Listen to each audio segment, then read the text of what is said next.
வணக்கம் to the டக்குன்னு episode மக்களே. இது தி ஆக்லெட் கைஸ் சேனல். நான் மிஸ்டர் ஏ, என் கூட இருக்காரு மிஸ்டர் எம். இன்னைக்கு எக்கச்சக்கமான டாப் டக்கரான நியூஸ் வந்து தகவல்னு ஓடிடும். தகவல் நீங்களே ஆரம்பிச்சிருங்க.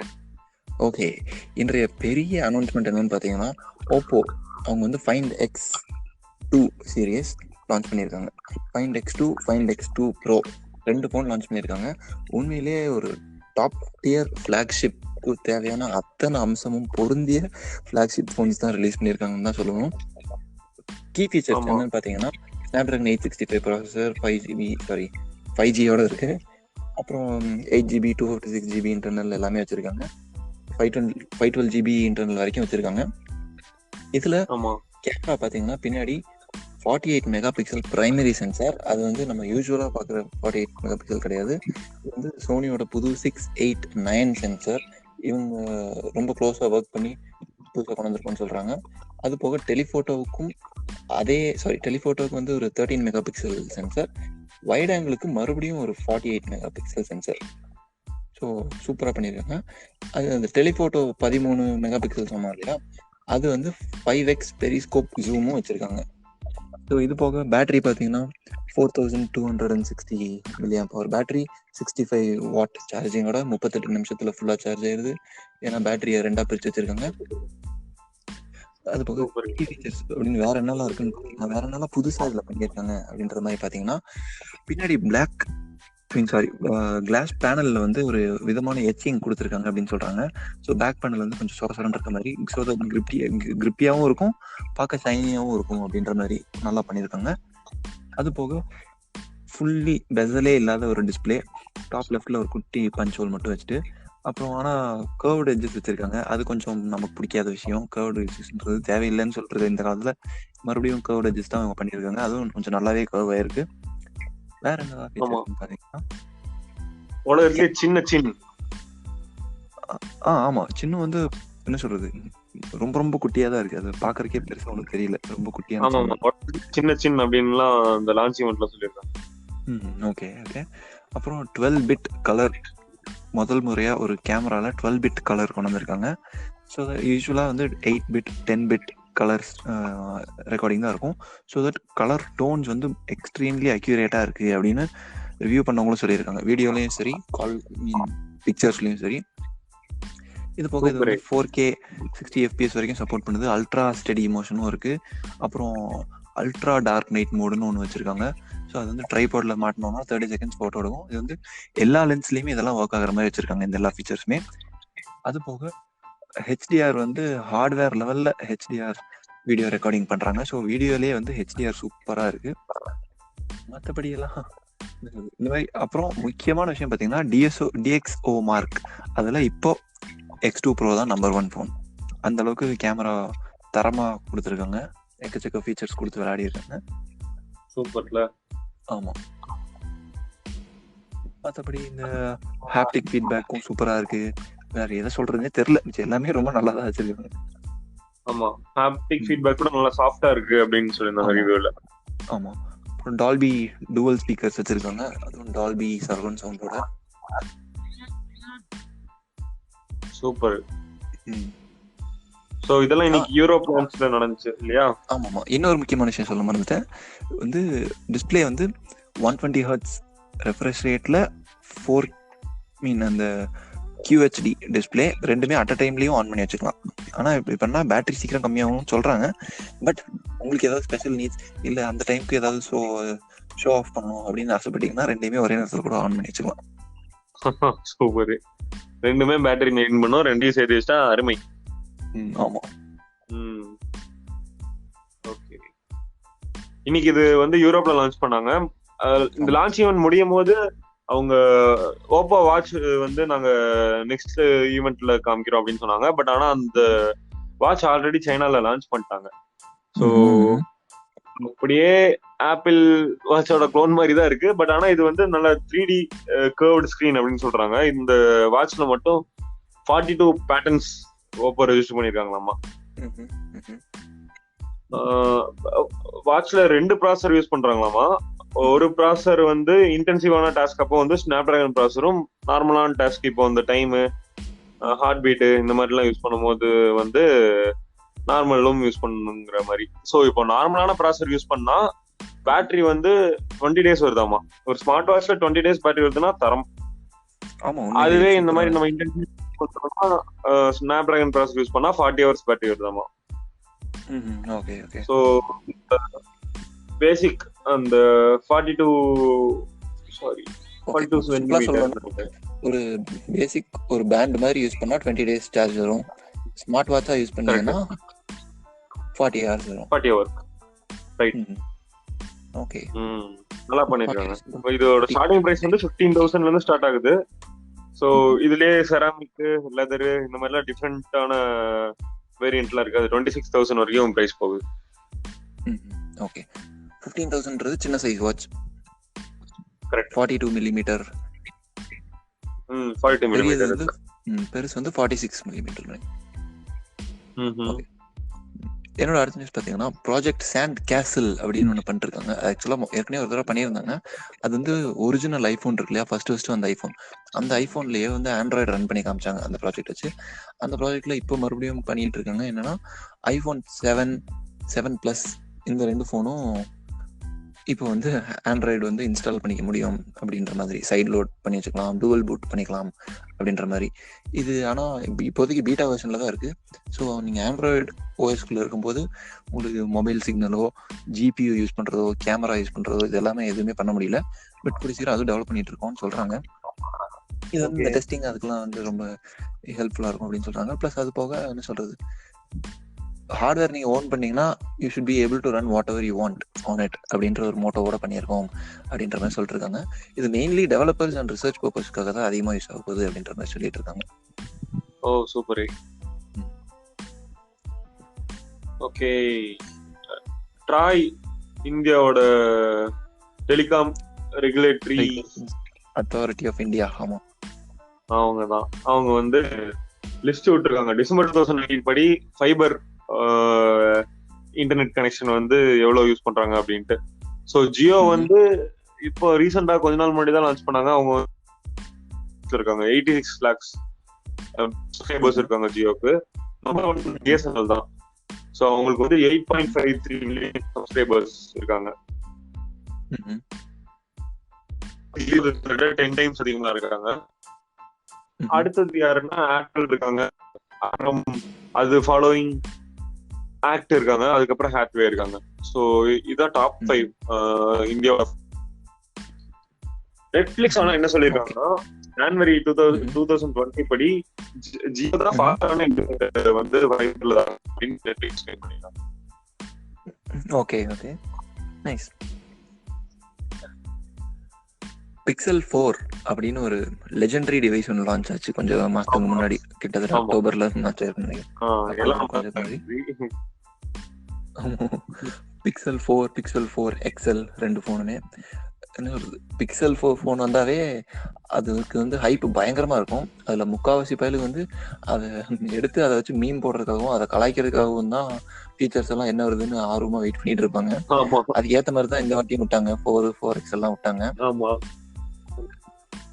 அதுல இருந்து ஒரு முக்கியமான என்ன பிரச்சனைன்னு பாத்தீங்கன்னா ஃபேஸ் அன்லாக் அதெல்லாம் வச்சிருந்தாங்க. அதுக்கு வந்து சென்சாரு என்னென்னமோ ஃபீச்சர்லாம் ஐபோன் மாதிரியே ஃபேஸ் ரெகக்னிஷன் அப்படின்னு சொல்லிட்டு அதுக்காக மேல ஒரு பெரிய பெசலே வச்சிட்டாங்க.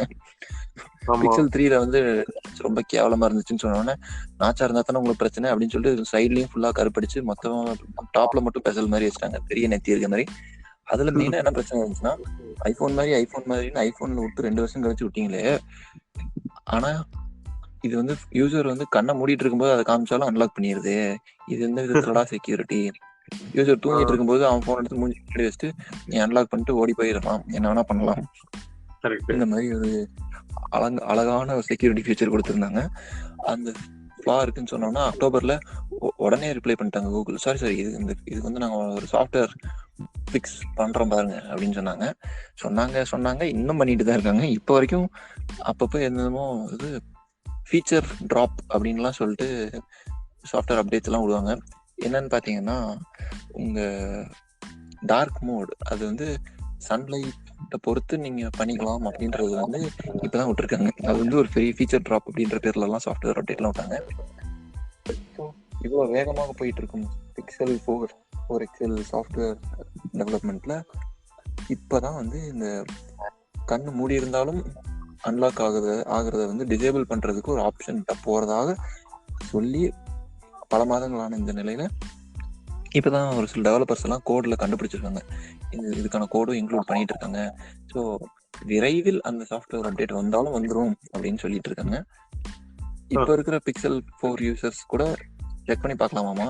செட்டிங்ஸ்ல போய் ஐஸ் EYES ஐஸ் அப்படின்னு டைப் பண்ணா அந்த ஃபீச்சர் வந்து காட்டுதாமா. ஆனா அதை ஆன் ஆஃப் பண்றதுல எந்த மாற்றமும் நடக்கிறது இல்லையாமா. ஸோ இன்னும் அது என்ன சொல்றது பெர்மனன்ட் ஃபீச்சரா ரோல் அவுட் ஆகல, சும்மா கோட்ல மட்டும் இருக்கு இப்போதைக்கு அப்படின்ற மாதிரி வச்சிருக்காங்க. ஸோ அதுவும் இப்போ எப்படி விடுறாங்கன்னு பாத்தீங்கன்னா ஜஸ்ட் ஒரு ஃபீச்சரா விடுறாங்களாமா. கண்ணு மூடி இருக்கும்போது அன்லாக் பண்ணணுமா கூடாதா அப்படின்ற மாதிரி. அது வேணுங்கிறவங்க அந்த அப்டேட் பண்ணதுக்கு அப்புறம் அதுக்குள்ள போய் அதை ஆஃப் பண்ணி வச்சுக்கலாமாமா. கண்ணு மூடி இருக்கும்போதும் அன்லாக் ஆகுறது வந்து ஃபீச்சர் வச்சிருக்காங்க. அது வேணும் ஆஃப் பண்ணி வச்சுக்கலாமாமா. இது எந்த விதத்துல ஃபீச்சர்னு எனக்கு தெரியல. இதை ஏன் டிஃபால்ட்டாவே ஆஃப் டிசேபிள் பண்ணி விடாம இருக்காங்கிறது எனக்கு புரியல. சத்தியமா எனக்கும் தெரியல மிஸ்டே. கூகுள் பிக்சல் அவங்க வந்து லெஜெண்டரி, அவங்க வேற லெவலு, அவனுங்க அப்படிதான் பண்ணுவாங்க. ஆமா, சொல்றதுக்கு பெருசா ஒண்ணும் இல்ல, போங்கடா அப்படின்றான். ஓகே, அடுத்த நியூஸ் என்னன்னா, இந்த வருஷம் 2020 எண்ட்ல 12.9 இன்ச் நல்ல பெரிய ஐபேடும் அப்புறம் மேக்புக்ல வந்து எல்இடி டிஸ்பிளேயோடும் மேக்புக் வந்து லான்ச் ஆகும்னு சொல்றாங்க. ஆல்ரெடி எல்இடி டிஸ்பிளேல நிறைய லேப்டாப்ஸ் இருக்கு, லினோவால இருக்கு, ஏசஸ்ல இருக்கு, இந்த மாதிரி நிறைய. இப்போ மேக்லயுமே எல்இடி டிஸ்பிளேவோட மேக்புக் வர போகுதாமா. Okay, nice. என்ன அடுத்த ரீசன் பார்த்தீங்கன்னா, ஆப்பிள் எல்லா யூசருக்கும் ஃபைன் கட்டுதுன்னு சொல்லியிருந்தோம் இல்லையா. வந்து அவங்க யூசர்கிட்டயே சொல்லாம பேட்டரியை காப்பாத்துறேன் அப்படின்ற பேர்ல ஐபோன் எல்லாம் ஸ்லோ பண்ணிட்டாங்க. யூசர் கேட்டு விஷயம் தெரிஞ்சு கொந்தளிச்சு எல்லாரும் லாஸ் அவுட் கம்ப்ளைண்ட் பண்ணோன்னே இந்தாப்பா ஆளுக்கு $25 பிடிங்க அப்படின்னு சொல்லிட்டு ஃபைன் கட்டுறதுக்கு ரெடியா இருக்காங்கன்னு. அந்த வரிசையில இப்போ மறுபடியும் இன்னொரு ஃபைன் கட்டுறதுக்கு ரெடி ஆகிட்டு இருக்காங்க ஆப்பிள். எவ்வளோன்னு பாத்தீங்கன்னா இந்த வாட்டி $838 மில்லியன் அமெரிக்கன் டாலர்கள். எதுக்காக அப்படின்னு பாத்தீங்கன்னா, கேல்டெக் அப்படின்ற ஒரு கம்பெனி, அதாவது கலிபோர்னியன் இன்ஸ்டிடியூட் ஆஃப் டெக்னாலஜி, அது ஒரு இன்ஸ்டிடியூட், ஒரு டெக்னிக்கல் காலேஜ் மாதிரி தான் சொல்ல போனா. அவங்க வந்து டெவலப் பண்ணிட்டு இருந்த வைஃபை ரிலேட்டட் பேட்டன்ஸ், நிறைய அந்த பேட்டன்ஸ் எல்லாத்தையுமே காப்பிரைட்டுக்கு காசே கொடுக்காம ஆப்பிள் வந்து அவங்களோட எல்லா டிவைசஸ்லயும் யூஸ் பண்ண ஆரம்பிச்சிட்டாங்க அப்படின்னு. வைஃபை 4 5 சம்பந்தமான இது இந்த லாஸ்ட் வந்து ஒரு 2 வருஷத்துக்கு மேல நடந்துட்டு இருந்துச்சு. ஆனா இப்போ கடைசியா ஜனவரிலேயே ரூலிங் பண்ணியிருந்தாங்க, ஆப்பிள் காசு கொடுத்தா ஆகணும் அப்படின்னு சொல்லிட்டு. இதுல கூட்டுக்கலவன் யாருன்னு பாத்தீங்கன்னா பிராட்காம் அப்படின்ற கம்பெனி. நம்ம எல்லா போன்லயுமே இருக்க வைஃபை ஆண்டனா எல்லாருமே பாத்தீங்கன்னா வந்து பிராட்காமோட வைஃபை ஆண்டனா தான் இருக்கும். ஓகே, அந்த கம்பெனியும் ஆப்பிளும் சேர்ந்து $1.1 பில்லியன் கட்டணும் அப்படின்னு சொல்லியிருக்காங்க. இதுல ஆப்பிளோட பங்கு வந்து $838 மில்லியன், மிச்சத்தெல்லாம் பிராட்காம் கட்டணும் அப்படின்னு சொல்லியிருக்காங்க. ஓகே, கட்டுங்களா அந்த கேல்டெக், ஆமா, அந்த கம்பெனிக்கு. ஓகே, அடுத்த நியூஸ் என்னன்னா, கூகுளோட அசிஸ்டன்ட் வந்து வாய்ஸ் வந்து March 23 தூக்க போறாங்களாமா. எனக்கும் ஜான் லெஜண்ட்னா யாருன்னு தெரியாது, மிஸ்டேக் உங்களுக்கு தெரியுமா? தெரியலையே, எங்க கேள்விப்பட்ட மாதிரி இருக்குது. அவரு யாரோ மியூசிஷியனா, அவரு செலிபிரிட்டியாமா. 2018 தான் அவரோட வாய்ஸ் இன்ட்ரோடியூஸ் பண்ணாங்களாமா. சோ அவரோட வாய்ஸ் வந்து March 23 டீகமிஷன் பண்ண போறாங்க கூகுள். இது வெர்ச்சுவல் என்ன போட்டிருந்தாங்கன்னா, Google it is not intended to be Google's assistant voice அப்படின்ட்டு. ஸோ அந்த அவரோட வாய்ஸ் தான் கூகுள் அசிஸ்டன்டே ப்ரெசென்ட் பண்ணும் அப்படிங்கிறது வந்து கூகுளோட நோக்கம் இல்லையாமா. ஸோ டைம் பீயிங்க்கு சும்மா செலிபிரிட்டி ஃபீச்சர் அப்படின்ட்டு இன்ட்ரோடியூஸ் பண்ணிட்டு, இப்போ நாளைக்கே மிஸ்டர் ஏ கூட கூகுளோட அசிஸ்டன்ட் வாய்ஸ் ஆகலாம், அந்த மாதிரி தான். மிஸ்டர் ஏவோட வாய்ஸ் தான் கூகுளோட வாய்ஸ் அப்படின்னு மக்கள் மனசுல பதிஞ்சிடக்கூடாது அப்படிங்கறதுக்காக அதை வந்து தூக்க போறாங்க. ஓகே, அப்ப நம்ம சிரிக்கு வாய்ஸ் கொடுப்போம். சிரி கொடுக்கலாம். ஓகே, என்னோட கடைசி நியூஸ் என்னன்னு பார்த்தீங்கன்னா, ஹுவாவே இந்த பல கண்ட்ரியில் பல இடத்துல அடி வாங்கினதுக்கப்புறம் ஹுவாவே வந்து ஆஸ்திரேலியன் பப்ளிக் கிட்டேயே வந்து பேசுறதுக்கு ரெடியாக இருக்காங்க அப்படின்னு சொல்லியிருக்காங்க. எதுக்குன்னா 5G நெட்வொர்க் கன்ஸ்ட்ரக்ஷன், அந்த இன்ஃப்ராஸ்ட்ரக்சர் எல்லாத்துக்கும் இந்த காம்பனன்ட்ஸ் டிவைசஸ் இதெல்லாம் ப்ரொவைட் பண்ணுறதுக்கு ஹுவாவே வந்து கேட்டுட்டு இருக்காங்க. அதில் கவர்மெண்ட்டை வந்து என்ன சொல்றது, கன்வின்ஸ் பண்ணோம் இல்லையா, நாங்கள் வர்றதுனால மக்கள் இன்னும் தப்பாலாம் எடுத்துக்க மாட்டாங்க, மக்களுக்கு இதில் எந்த ஆட்சேபனையும் இல்லை அப்படின்றத காட்டுறதுக்காக மக்கள்கிட்டே டைரக்டாக பேச போகிறோம் அப்படின்னு சொல்லியிருக்காங்க. இது வந்து series of advertisements and campaigns மூலமாக நிரூபிக்க போகிறோம், நாங்கள் எவ்வளோ சொல்றது அது என்ன இறையாண்மை உள்ள கம்பெனி, சாவரனிட்டி இதெல்லாம் உள்ள கம்பெனி, இன்டெகிரிட்டி எல்லா ஐடியும் இருக்கு எங்ககிட்ட, நாங்கள் இந்த டேட்டா தெஃப்ட் அந்த மாதிரி எதுவும் பண்றது இல்லை அப்படின்னு சொல்லி நாங்கள் காமிக்க போறோம் அப்படின்னு சொல்லியிருக்காங்க. ஓகே, இதுல முக்கியமான விஷயம், இந்த Oppo find X2 and X2 Pro launch இன்னைக்கு நடந்துச்சு இல்லையா, நடக்கும்போது ஓப்போ வந்து திரும்ப ஹைலைட் பண்ண விஷயம் என்னன்னு பாத்தீங்கன்னா, நாங்க வந்து கூகுள் சாஃப்ட்வேரோட வரோம், கூகுள் எங்க கூட ரொம்ப க்ளோஸா ஒர்க் பண்ணியிருக்காங்க அப்படின்னு சொல்லிட்டு நடுவில் கூகுளோட என்ன சொல்றது ஆண்ட்ராய்டு வைஸ் பிரசிடென்ட் ஆன சமீர் ஏதோ ஒரு பேரு, நம்ம ஊருக்காரர் தான், இந்தியாக்காரர் தான், சமீர் என்னமோ அவரோட பேரு, அவர் கூட வந்து ஒரு கேமியோ ரோல் பண்ணியிருந்தாரு அந்த ஈவெண்ட்ல, ஒரு வீடியோ ரெக்கார்ட் பண்ணி, ஆமாம்மா நாங்கள் வந்து ஓப்போ கூட ஒன்னா சேர்ந்து ஒர்க் பண்றதுல எங்களுக்கு பெரும் மகிழ்ச்சி, அவங்க எங்களுக்கு பெரிய பார்ட்னர் அப்படின்ற மாதிரிலாம் சும்மா வந்து வசனம் பேசிட்டு இருந்தாரு. இது வந்து ஹுவாவே குத்தி காமிக்கிற மாதிரி இருக்கு குறிப்பா. கரெக்ட் தான். ஓகே, என்கிட்ட கடைசி நியூஸ் என்னன்னா, இப்பெல்லாம் பரவாயில்லன்ட்டு இல்ல, தரமா இருக்குது. இந்த மிட் ரேஞ்சும் லோ மிட் ரேஞ்சும் அந்த பட்ஜெட்ல இருக்க போன்ஸ் எல்லாமே தாறுமாறா இருக்கு. இப்போ இன்ஃபினிக்ஸ் S5 அப்படின்ட்டு S5 Pro அப்படின்ட்டு பிளிப்கார்ட்ல வந்து இன்ஃபினிக்ஸ் அவங்களோட போன் லான்ச் பண்ணிருக்காங்க. 10,000 ரூபா தான் அந்த போனு. அதுல வந்து பாப்அப் செல்ஃபி கேமராவோட இருக்கு. பாப்அப் செல்ஃபி கேமரா ஏன் இப்படி பேசுறேன்னா, you can use the complete display, ஃபுல்லா முன்னாடி இருக்கிற டிஸ்பிளே நம்ம கம்ப்ளீட்டா யூஸ் பண்ணிக்கலாம். அதே மாதிரி அதோட இம்ப்ளிமெண்டேஷன்லாம் அவங்களுக்கு செலவு அதிகமா தான் இருக்கும். அதுவும் சேர்த்து 10,000 ரூபாய் தராங்கன்னா பெரிய விஷயம் தான். அது மட்டும் இல்லாம இதுல வந்து பின்னாடி triple camera setup, 14 mega pixel primary கேமராவோட ட்ரிபிள் செட் கூட தராங்க. ப்ராசஸர் வந்து MediaTek P35 யூஸ் பண்ணிருக்காங்க. ஸோ நார்மலா வீட்ல யூஸ் பண்றவங்க இல்லைன்னா காலேஜ் யூஸ் பண்றவங்க அந்த மாதிரி பேசிக் யூசர்ஸ்க்கு வந்து கண்டிப்பா 10,000 ரூபாய்க்கு இது சம போன். உண்மைதான். ஒன்றும் இல்லை, பெருசா யோசிச்சு பாருங்களேன். இப்போ இந்த பாப்அப் கேமரா, இந்த ஃபுல் ஸ்கிரீன் டிஸ்பிளே, இந்த கான்செப்ட்லாம் வந்து ஒரு 2-3 வருஷம் கூட ஆகல, மிஞ்சி போனா ஒரு 3 வருஷம் ஆகலாம்.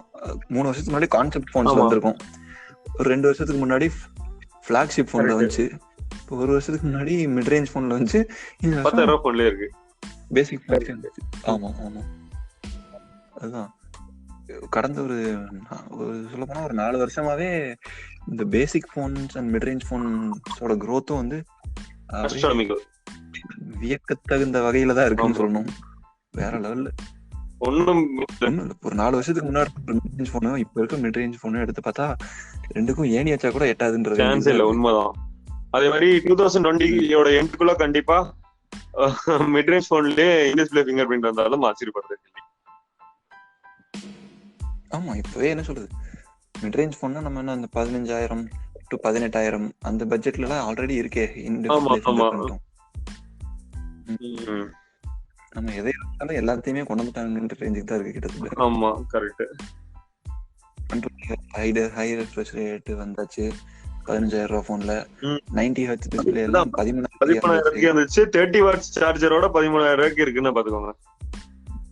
ஆமா, டெக்னிக்ஸ் எல்லாம் முடிஞ்சிருச்சு. டக்குன்னு முடியல, திங்கட்கிழமை சந்திப்போம். திங்கட்கிழமை பாப்போம். ஓகே, சீக்கிரம் பாப்போம். டாடா, பாய். பாய்.